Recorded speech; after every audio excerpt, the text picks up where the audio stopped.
네, 여러분 반갑습니다. 오늘 사사기 두 번째 시간입니다. 사사기는 싸움으로 시작해서 싸움으로 끝납니다. 우리 가운데 누가 먼저 올라가서 가나안 족속과 싸우리이까? 그러자 하나님께서 이렇게 대답하십니다. 유다가 올라갈지니라 보라 내가 이 땅을 그의 손에 넘겨 주었노라. 책을 마무리하는 질문과 대답도 이와 비슷합니다. 우리 중에 누가 먼저 올라가서 베냐민 자손과 싸우리이까? 하나님이 이렇게 대답하셨습니다. 유다가 먼저 갈지니라. 시작도 싸움이고 끝도 싸움입니다. 사사기는 내내 이렇게 싸우고 전투하는 내용입니다. 사사들을 전쟁 영웅 또는 군사적 리더로 보는 이유가 바로 이것 때문입니다. 차이가 있다면 처음 싸움은 이방 민족과의 전투인 반면에 마지막 싸움은 같은 동족인 베냐민 지파와의 싸움이었습니다. 이 싸움을 기준으로 사사기는 세 부분으로 나눠집니다.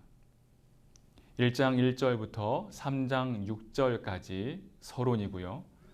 3장 7절부터 16장 31절까지 본론입니다. 그리고 17장 1절부터 21장 25절까지가 결론에 해당합니다. 서론은 1부와 2부로 나뉩니다. 1부는 1장 1절부터 2장 5절까지이고요. 2부는 2장 6절부터 3장 6절까지입니다. 결론도 1부와 2부로 나뉩니다. 1부는 17장 1절부터 18장 31절까지고요. 2부는 19장 1절부터 21장 25절까지입니다. 본론은 거듭되는 고난과 해방에 대한 이야기로 사사들에 대한 이야기가 본격적으로 펼쳐집니다. 사사들을 중심으로 구분되는 본론은 이렇습니다. 3장 7절부터 11절까지 온니엘이고요. 3장 12절부터 30절까지 에훗 이야기. 3장 31절에 삼갈이 등장하고요. 4장 1절부터 5장 31절까지가 드보라와 바락 이야기입니다. 6장 1절부터 8장 32절까지 기드온 이야기고요. 8장 33절부터 9장 57절까지는 아비멜렉 왕에 대한 이야기입니다. 10장 1절부터 5절까지 돌라와 야일이 등장합니다. 10장 6절부터 12장 7절까지가 입다, 그리고 12장 8절부터 15절까지 입산, 엘론, 압돈의 이야기고요. 13장 1절부터 16장 31절까지 삼손의 이야기입니다. 자, 이제 본격적으로 오늘의 내용을 다뤄보겠습니다. 오늘은 사사기의 서론에 관한 이야기를 할까 합니다. 먼저 구조를 보면 사사기의 서론은 1장 1절부터 3장 6절까지입니다. 1부는 1장 1절부터 2장 5절까지이고 2부는 2장 6절부터 3장 6절까지입니다. 서론을 두 개로 나누는 이유는 여호수아 때문입니다. 1장 1절에 여호수아가 죽은 후에 라고 시작하고 있습니다. 그런데 2장 6절에서 여호수아가 백성을 보내매 라고 또 언급되면서 여호수아가 110세에 죽고 딥낫 헤레스에서 장사 지냈다고 기록되어 있습니다. 여호수아의 죽음을 알리면서 사사 시대가 시작된다고 암시하고선 뒤에 가서 여호수아의 죽음을 또 이야기하는 게 조금 아리송하지요. 어떤 편집자가 필요에 의해 내용을 추가한 것으로 보시면 됩니다. 나중에 살펴보겠지만 사사기는 결론도 두 개입니다. 서론도 두 개, 결론도 두 개인 거죠. 그래서 학자들은 사사기의 저자가 한 명이 아니라 최소 2명이라고 주장합니다. 그리고 이 두 번째 저자가 자기만의 기준으로 서론과 결론을 추가한 것이죠. 이것은 내용을 보면 이해할 수 있습니다. 첫 번째 서론의 내용은 이스라엘이 내쫓지 못한 가나안 사람들의 목록을 담고 있습니다. 여러분이 가지고 계신 성경책 1장 27절을 보시면 위에 이런 소제목이 적혀 있을 것입니다. 쫓아내지 못한 가나안 족속. 제목이 보이시나요? 27절을 한번 볼까요? 므낫세가 베스안과 그에 딸린 마을들의 주민과 다낙과 그에 딸린 마을들의 주민과 이블르함과 그에 딸린 마을들의 주민과 무깃도와 그에 딸린 마을들의 주민들을 쫓아내지 못하매 가나안 족속이 결심하고 그 땅에 거주하였더니, 쫓아내지 못한 가나안 족속이 언급되고 있습니다. 베스안, 다낙, 돌, 이블르함, 무깃도, 이러한 가나안 족속들의 이름이 28절 이후에도 계속 나옵니다. 게셀, 기드론, 또 나할롤, 악고, 시돈, 알랍, 악십 등 꽤 많은 족속이 나옵니다. 이렇게 목록만 나열하고서 서론이 끝난 거예요. 그래서 이 두 번째 편집자가 이것에 대한 부연 설명을 해줘야 되겠다라는 생각을 하고서 가나안 족속을 쫓아내지 못한 이유에 대해 설명한 것이 두 번째 서론입니다. 그럼 왜 가나안 족속을 쫓아내지 못했을까요? 2장 20절과 21절입니다. 여호와께서 이스라엘에게 진노하여 이르시되 이 백성이 내가 그들의 조상들에게 명령한 언약을 어기고 나의 목소리를 순종하지 아니하였은즉 나도 여호수아가 죽을 때에 남겨둔 이방 민족들을 다시는 그들 앞에서 하나도 쫓아내지 아니하리니. 하나님의 말씀에 순종하지 않았기 때문에 하나님께서 가나안 족속을 남겨두셨다라고 말씀하고 있습니다. 하나님 말씀에 순종하지 않는 것 하루 이틀이 아니죠. 그런데 하나님은 이스라엘 백성들에게 벌을 내리겠다고 하시지 않고 이들을 시험하시겠다고 말씀하셨습니다. 이것도 참 문제인데 이스라엘 백성은 하나님을 완전히 버립니다. 2장 11절 위에 이런 제목이 있습니다. 이스라엘이 여호와를 버리다. 어떻게 하나님을 버렸을까요? 11절부터 보겠습니다.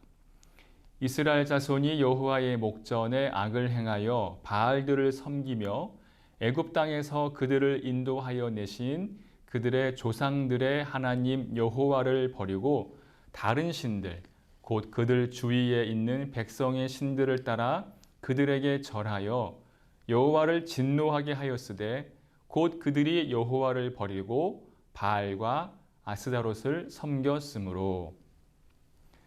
이스라엘 자손들은 하나님의 말씀에 순종하지 않는 것뿐만 아니라 하나님을 완전히 버리면서 가나안의 다른 신들을 섬기기 시작합니다. 그 결과 가나안 족속을 내쫓지 못하고 그 족속들에게 노략을 당하고 대적이 되게 하셔서 15절처럼 이스라엘 자손들의 괴로움이 점점 심해지는 상황이 된 것입니다. 사사기 이전까지 이스라엘 백성들은 하나님의 말씀에 순종하지 않은 죄를 반복했습니다. 그런데 이 사사시대가 되면서 이들은 하나님 말씀을 듣기는커녕 아예 등을 돌립니다. 무시해버리는 것이죠. 도대체 왜 그러는 것일까요? 첫 시간에 말씀드린 것처럼 지금 이스라엘 민족들은 출애굽 3세대로서 하나님을 잘 모르는 세대입니다. 하나님에 대해 흘려 들은 것이 신앙교육의 전부인 세대들입니다. 하나님에 대한 영적인 경험이 없이 엄마 아빠가 들려주는 그 이야기만 듣고 자란 세대입니다. 신앙교육 실패이죠. 이들이 가나안이라는 신문물을 경험하면서 매력을 느끼는 것은 당연지사입니다. 사사기의 두 번째 편집자는 이 이야기를 하고 싶었던 것입니다. 신앙교육이 얼마나 중요한지를 강조하고 싶은 거죠. 그러면서 더 잔인하게 하얀 곡선을 그리는 이스라엘 공동체를 추가로 설명한 것입니다. 여기까지 내용을 정리해 보면 사사기는 서론도 2개, 결론도 2개입니다. 후에 편집자가 내용을 추가하였습니다. 첫 번째 서론은 가나안 정복의 실패를 이야기합니다. 쫓아내지 못한 가나안 족속이 나열되고요. 두 번째 서론에서 이것에 대한 부연 설명을 해주고 있습니다. 그래서 첫 번째 서론은 역사적 서론, 또 두 번째 서론은 신학적 서론이라고 말합니다. 신학적이란 왜에 대한 답변을 의미하는 것이죠. 왜 쫓아내지 못했나요? 하나님을 배반했기 때문입니다. 하나님께 등을 돌렸기 때문입니다. 그리고 가나안의 신문물의 매력을 느꼈기 때문입니다. 이제 첫 번째 서론의 내용을 살펴보겠습니다. 첫 번째 서론은 1장 1절부터 2장 5절까지입니다. 사사기는 여호수아가 죽은 후에 라는 말로 시작합니다. 새로운 시대가 시작됨을 알리고 있지요. 가만 보니 여호수아 1장 1절과 비슷합니다. 여호와의 종 모세가 죽은 후에 라고 여호수아 1장 1절이 시작한 것과 거의 같은 패턴입니다. 사사기가 여호수아의 이야기를 이어가고 있다고 암시하는 것이죠. 그런데 여호수아와 완전히 다른 점이 있습니다. 여호수아서는 모세의 죽음을 말한 후에 여호수아가 뒤를 이어서 이스라엘을 인도할 것이라는 선언이 곧바로 나옵니다. 그런데 사사기는 여호수아의 후계자가 지명되지 않습니다. 하나님의 특별한 종이었던 모세, 여호수아의 시대가 이제 막을 내린 것입니다. 그러면서 책을 시작하자마자 확고한 리더십이 없다는 불안감을 조성하고 있습니다. 몇몇 사사들이 등장하겠지만 그 누구도 모세나 여호수아 같은 지위에는 오르지 못합니다. 여호와의 종이라는 명예를 얻지 못하는 것이죠. 그 다음 말씀이 참 재미있는 구절입니다. 이스라엘 자손이 여호와께 여쭈어 이르되, 하나님과 이스라엘 백성들이 지금 대화하고 있습니다. 이전까지는 상상도 못할 일이었습니다. 모세나 여호수아를 통해서 하나님께 묻거나 또 말씀을 전달받았는데 지금 이스라엘 사람들이 직접 하나님과 대화하고 있는 것입니다. 표면적으로는 하나님과 직접적으로 대화하는 것 같아서 좋아 보일 수 있습니다. 그러나 이런 방식은 그동안 하나님이 중재자를 통해서 백성을 인도하신 것에 비해 이제는 그들이 스스로 자기들을 인도해야 한다는 것을 뜻합니다.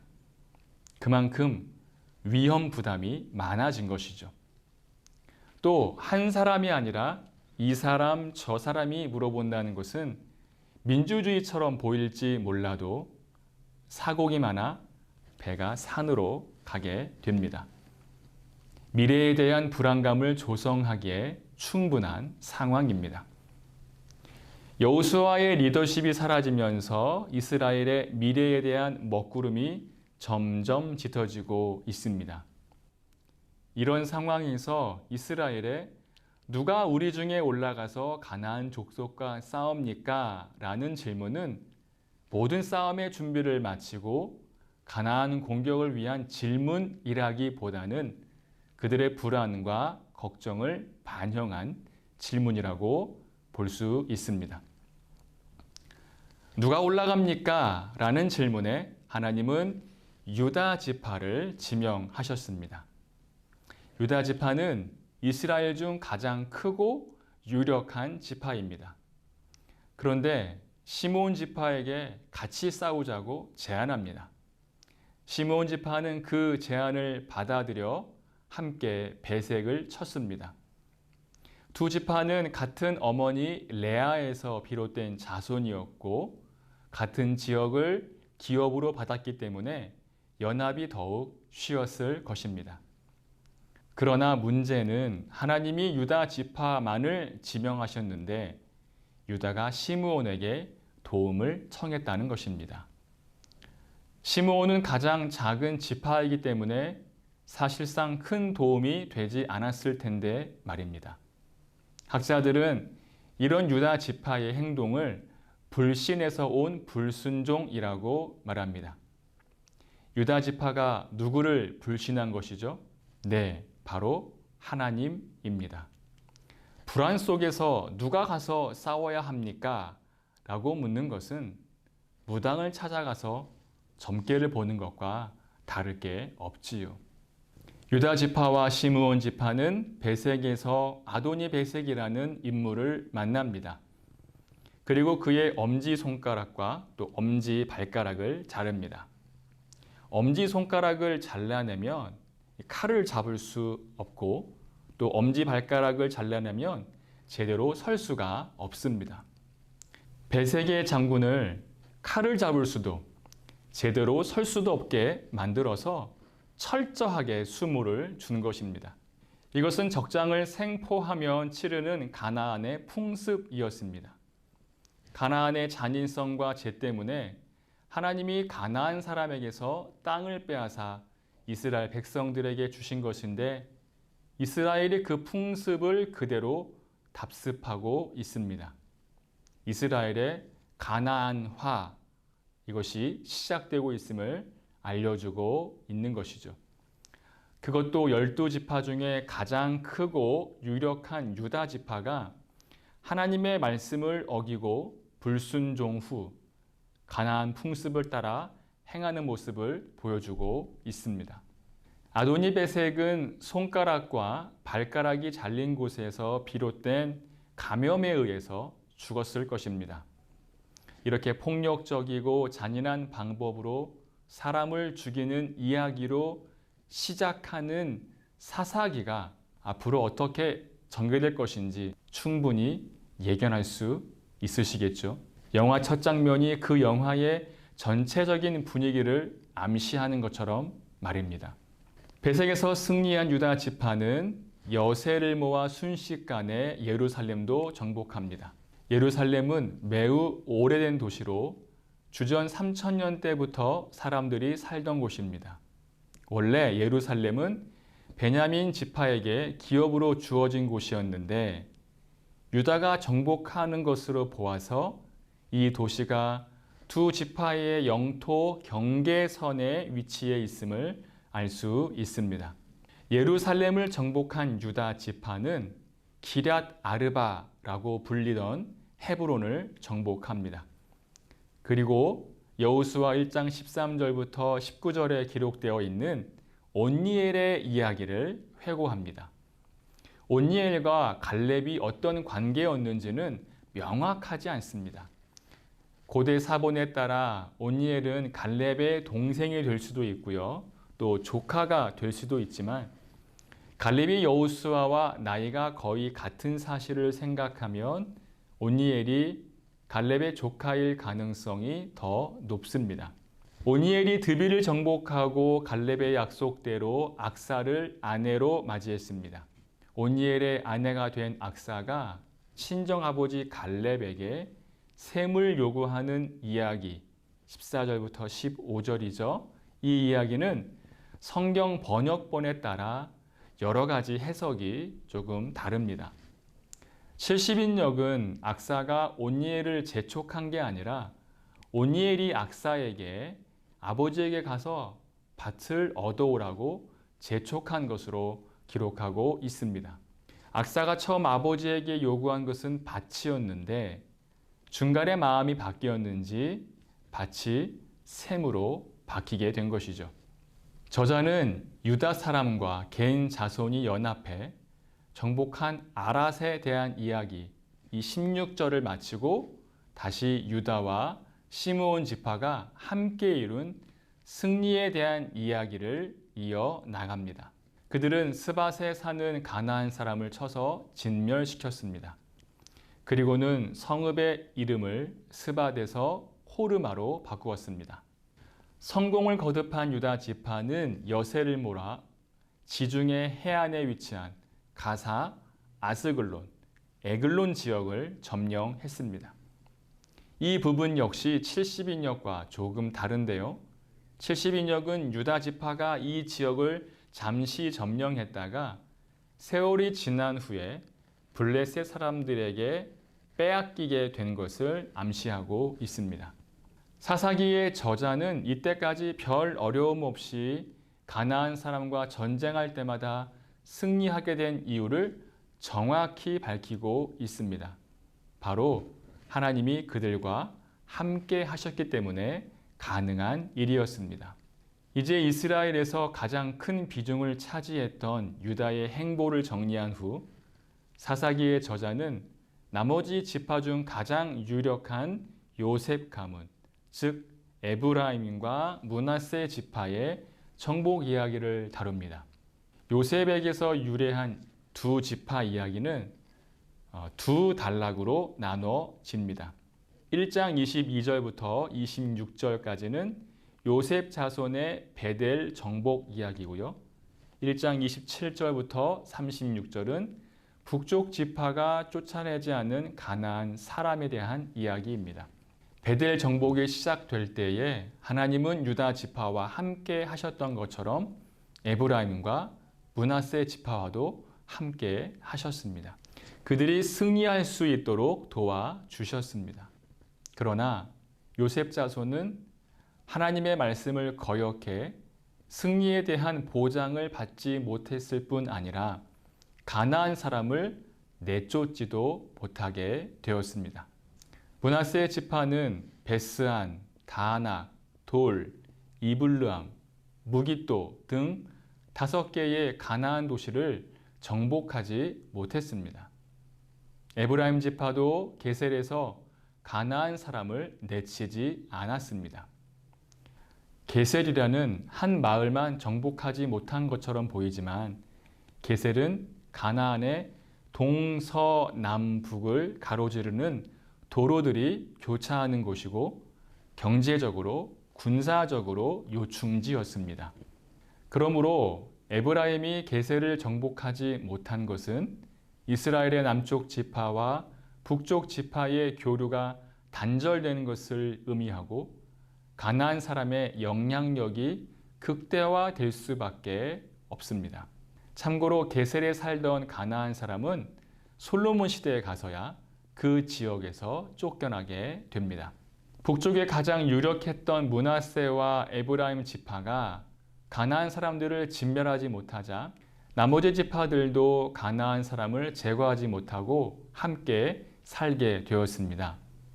스불론 지파는 기드론과 나할롤에서 가나안 사람을 노예로 부렸고 아셀, 납달리 지파도 가나안 족속을 부역군으로 썼습니다. 단 지파는 오히려 아모리 사람들로부터 쫓겨나 산악지대로 밀려났다가 요셉 가문의 힘을 얻어 평정되고 요셉 가문은 이들을 죽이거나 내쫓지 않고 부역군으로 삼았습니다. 에브라임 지파와 므낫세 지파를 중심으로 펼쳐진 요셉 가문의 정복 이야기는 가나안 족속을 내쫓는 일에 실패하고 그들을 노예로 삼거나 함께 지내게 되었다는 점입니다. 가나안 사람을 정복하고 그들을 내쫓으라는 하나님의 말씀을 무시하고 불순종한 것입니다. 우리말 번역본은 이스라엘 사람이 가나안 사람 중 일부를 쫓아내지 못한 것이라고 되어 있습니다. 마치 이스라엘이 이들을 전멸시키기 원했지만 힘이 부족해서 성공하지 못한 것처럼 비춰집니다. 그러나 이 구절들의 히브리어는 내쫓지 않았다입니다. 하나님의 명령을 따르지 않은 것입니다. 왜 이스라엘은 하나님 명령을 거역하면서까지 가나안 사람을 살려주고 있을까요? 그들은 경제적인 이유에서 가나안 사람을 제거하지 않았습니다. 그들을 죽이지 않고 종으로 부린 것이죠. 노예를 통한 값싼 인력을 확보하기 위해 하나님을 거역했습니다. 경제적인 부흥과 부가 이스라엘의 신이 되어버린 것입니다.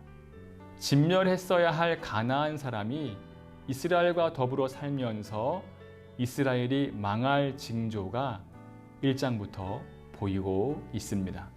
이스라엘의 가나안 정복 전쟁에 대한 실패가 1장의 내용이었습니다. 하나님이 함께 하셨다고 하지만 그들은 각자 자기 소견에 옳은 대로 행했습니다. 그 상황에서 자기들은 성공했다고 판단했을 것입니다. 그러나 이것은 패망이라는 내리막길의 시작일 뿐입니다. 다음 시간에는 왜 이스라엘이 이렇게까지 망가졌는지에 대한 신학적인 이유를 2장부터 다룰 것입니다. 두 번째 저자가 첨가한 내용입니다. 하나같이 부정적이고 비관적인 이스라엘의 실패 이야기가 우리를 암울하게 하는 것 같습니다. 사사기는 우리에게 하나님 백성이 약속의 땅에서 저지른 죄에 대해 낱낱이 고발할 것입니다. 그러나 이러한 반복되는 불순종과 죄에도 불구하고 끊임없이 은총을 베푸시는 하나님의 사랑과 은총이 머지않아 임하고 모든 무질서와 저주를 뒤집을 만한 은혜의 시대가 임할 것입니다. 이 기대감으로 또 한 주간 살아내시고 평안하시기를 기도합니다. 저는 다음 시간에 또 뵙겠습니다. 감사합니다.